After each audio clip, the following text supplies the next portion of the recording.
الرحمن الرحیم۔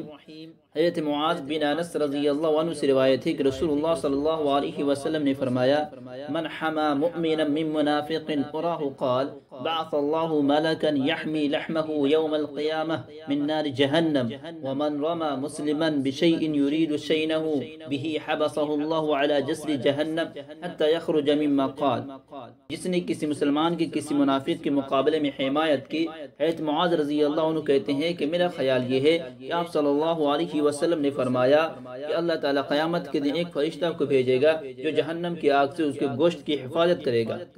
اور جس نے کسی مسلمان پر تہمت لگائی اس کو عیبدار بنانے کی غرض سے تو اس کو روکے رکھے گا جہنم کی پل پر یہاں تک کہ وہ اپنے قول کی سزا سے نکل لے۔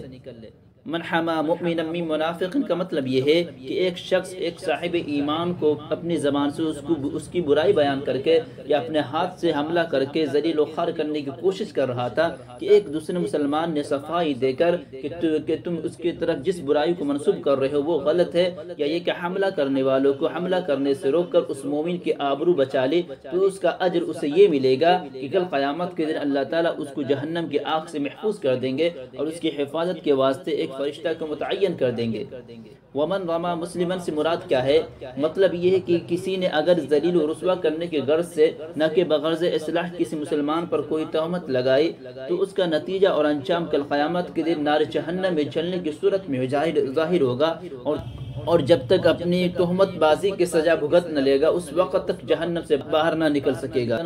حتی یخرج مما قال کا اصل مفہوم اپنے عمل کے گناہ سے پاک ہو جانا ہے، یعنی جب تک گناہ کا تنقیہ نہ ہو جائے گا اس وقت تک جہنم میں رہے گا۔ تنقیہ خواہ اپنے مقابل کو راضی کر کے ہو یا کسی کی سفارش و شفاعت کے ذریعے یا بقدر گناہ سزا جھیل کر۔